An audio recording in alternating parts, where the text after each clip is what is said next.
Assalamualaikum, halo semuanya. Dalam video kali ini, kami akan membahas mengenai unsur budaya dalam sistem bahasa.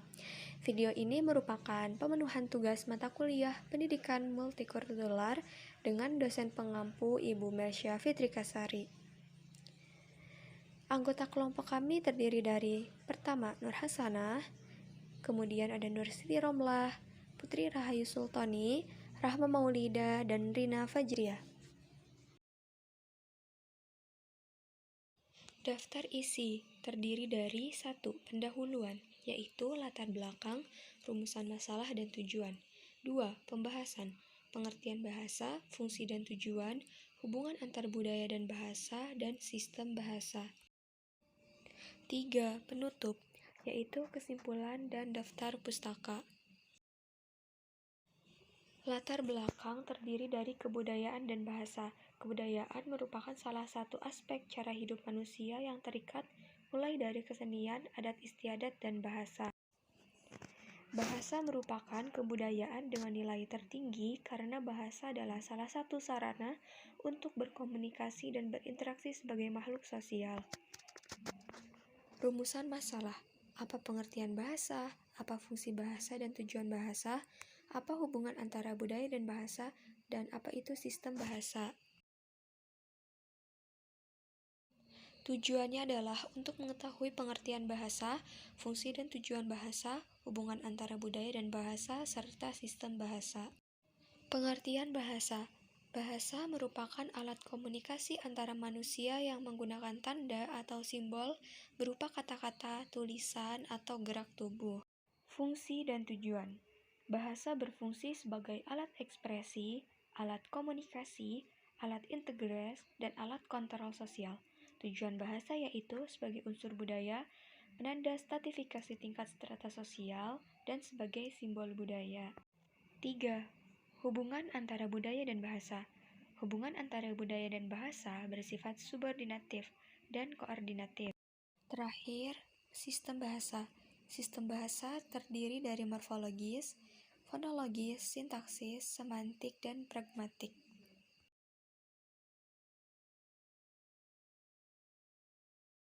Adapun pengertian bahasa menurut para ahli yaitu Trida Laksana dan Djoko Kuncono, bahasa adalah sistem lambang bunyi yang arbitrer yang digunakan oleh para anggota kelompok sosial untuk bekerja sama, berkomunikasi, dan mengidentifikasi diri. Bahasa juga diartikan sebagai alat komunikasi manusia dengan manusia lain, memakai tanda atau simbol berupa kata-kata lisan maupun tulisan, dan gerak tubuh. Kajian ilmiah bahasa disebut dengan ilmu linguistik. Pembahasan yang selanjutnya adalah tujuan dan fungsi bahasa. Tujuan bahasa yang pertama adalah sebagai alat ekspresi. Bahasa dipergunakan untuk mengekspresikan diri atau perasaan seseorang sebagai ciri tumbuh kembang manusia. Yang selanjutnya adalah sebagai alat komunikasi. Bahasa dipergunakan sebagai alat komunikasi dan disesuaikan dengan orang yang diajak berkomunikasi supaya maksud dan tujuannya tersampaikan. Yang ketiga, sebagai alat integrasi. Setiap orang akan mempunyai penggunaan bahasa yang digunakan untuk berkomunikasi dengan situasi dan kondisi. Artinya, setiap orang mempunyai bahasanya tersendiri ketika mempergunakan suatu bahasa dalam keadaan, situasi atau kondisi apapun. Yang keempat, sebagai alat kontrol sosial. Bahasa bertujuan untuk mengontrol suatu kegiatan manusia dalam kehidupan sehari-hari. Contohnya, dalam kehidupan keluarga atau lingkungan keluarga, lingkungan masyarakat, ataupun lingkungan sekolah.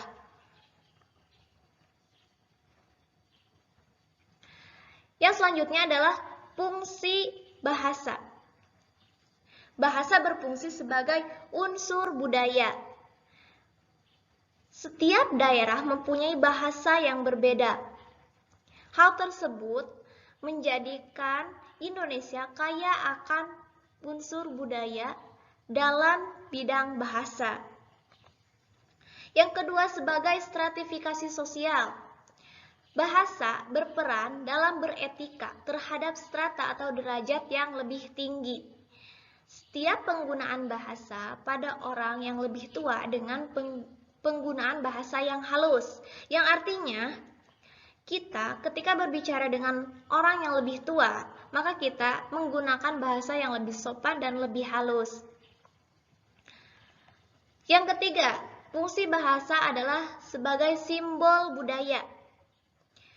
Bahasa menjadi ciri khas setiap daerah karena memiliki perbedaan dalam kata-kata, ucapan, dialek, ataupun logat. Contohnya seperti bahasa Sunda, bahasa Jawa, dan bahasa Batak, dan bahasa-bahasa yang lain. Tentunya dari sekian banyak bahasa yang ada di Indonesia mempunyai kata-kata yang berbeda, ucapan yang berbeda, dialek yang berbeda, dan logat yang berbeda.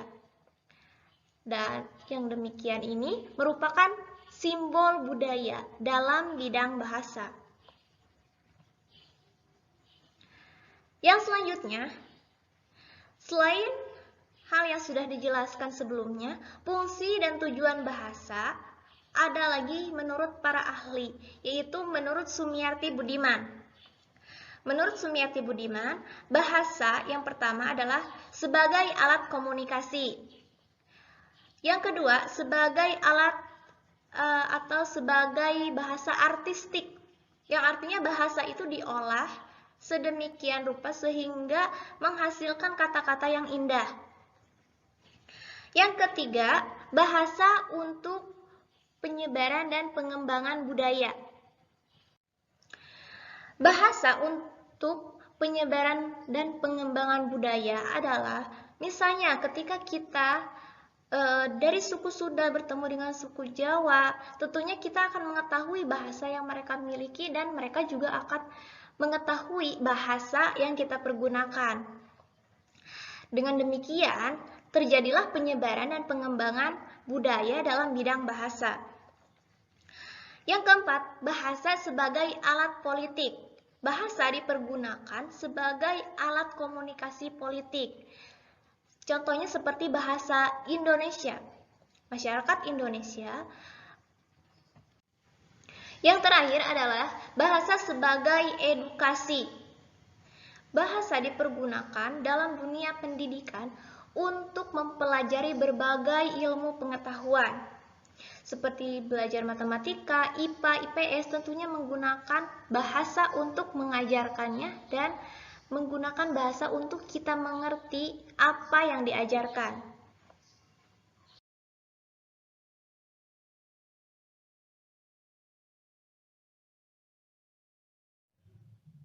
Ya, baik.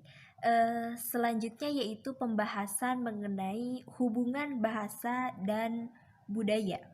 Ya, di sini ada beberapa teori mengenai hubungan bahasa dengan kebudayaan. Secara garis besar, teori-teori tersebut dapat dikelompokkan menjadi dua kategori, yaitu menyatakan hubungan yang bersifat subordinatif dan koordinatif. Adapun perbedaan antara subordinatif dan koordinatif adalah yang pertama kita akan menjelaskan mengenai hubungan koordinatif, ya. Hubungan koordinatif adalah bahasa yang memang bukan hanya menentukan corak budaya, tetapi juga menentukan cara dan jalan pikir manusia sehingga mempengaruhi pula tindak lakunya. Nah, itu pengertian dari hubungan koordinatif. Sedangkan hubungan subordinatif adalah yang pertama yaitu hubungan bahasa dengan kebudayaan yang berkaitan dengan perubahan bahasa seperti penghilangan, kemudian penambahan, perluasan, penyempitan, dan pertukaran. Kemudian yang kedua, tata cara bahasa harus sesuai dengan norma-norma yang hidup dalam masyarakat, tempat hidup dan dipergunakan bahasa tersebut atau yang dinamakan dengan etika. Kemudian yang ketiga yaitu hubungan langsung yang menyatakan bahwa bahasa adalah hasil kebudayaan. Bahasa yang diucapkan atau dipergunakan oleh suatu kelompok masyarakat adalah suatu refleksi atau cerminan keseluruhan kebudayaan masyarakat tersebut. Mungkin itulah sekilas mengenai hubungan bahasa dan budaya.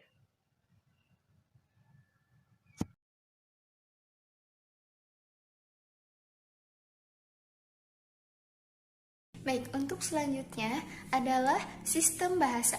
Sistem bahasa terbagi menjadi beberapa bagian, ada 5 bagian. Nah, dari sistem bahasa ini yang pertama adalah sistem bahasa fonologis atau biasa disebut dengan sistem suara dalam bahasa.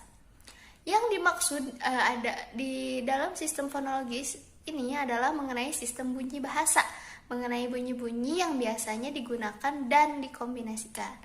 Contoh dari fonologis, bahasa Inggris memiliki kelompok konsonan awal seperti dalam spring, tetapi tidak ada sebuah kata-kata pun yang diawali dengan kelompok konsonan. Untuk yang selanjutnya, sistem bahasa yang kedua adalah morfologi atau sistem dari unit-unit bermakna, yang diartikan sebuah kata atau sesuatu berbagai dari sebuah kata yang tidak tepat diuraikan lagi menjadi bagian lebih kecil yang bermakna. Nah, contoh dari morfologi ini adalah bunyi terkecil yang memiliki makna tersebut. Morfem atau suatu makna kata girl adalah sebuah kata morfem atau suatu makna. Untuk yang selanjutnya yang ketiga adalah sintaksis atau bisa disebut dengan sistem yang melibatkan kata-kata. Sintaksis adalah sistem yang mengenai cara mengkombinasikan kata-kata untuk membentuk sebuah frase dan kalimat yang masuk akal. Nah, maksud masuk akal ini contohnya seperti misalnya pertanyaan, "Kamu tidak menginap bukan?" Nah, itu kan masuk akal. Bisa kita pikirkan tujuannya kemana. Nah, kalimat yang tersebut benar. Nah, misal ada contoh lain secara tata bahasa dan bahwa seperti ini. Kamu tidak menginap, tidak. Nah, ini bisa membuat tidak masuk akal dan ambigu. Jadi, kalimat ini mengandung kata tambahan dan supaya bukan jadi kalimat ambigu atau tidak masuk akal. Untuk selanjutnya adalah yang keempat. Yang keempat adalah semantik atau kombinasi dari kita. Yang dimaksud adalah makna kata-kata atau kalimat. Setiap kata memiliki seperangkat karakteristik atau semantik yang diperlukan sebagai atribut berkaitan dengan makna. Contoh dari sistem ini, kosakata ini yang di dalamnya semantik berarti mengetahui makna dari kata-kata seperti orang. Yang selanjutnya yang terakhir adalah pragmatik atau biasa disebut dengan penggunaan bahasa. Adalah aturan-aturan pemakaian bahasa mengenai bentuk dan makna yang dikaitkan dengan maksud pembicara, konteks, dan yang terakhir adalah keadaan. Baik, mungkin cukup sekian materi yang bisa saya sampaikan tentang sistem bahasa. Dan untuk kesimpulan dari materi kelompok kami adalah bisa kita ambil bahwa kebudayaan adalah salah satu aspek cara hidup manusia. Kehidupan manusia di bumi ini tidak lepas dari unsur kebudayaan kehidupan kita. Indonesia, negara kita, memiliki unsur kebudayaan yang sangat beragam, mulai dari kesenian, adat istiadat, dan juga bahasa yang sangat kaya dibandingkan dengan negara lain.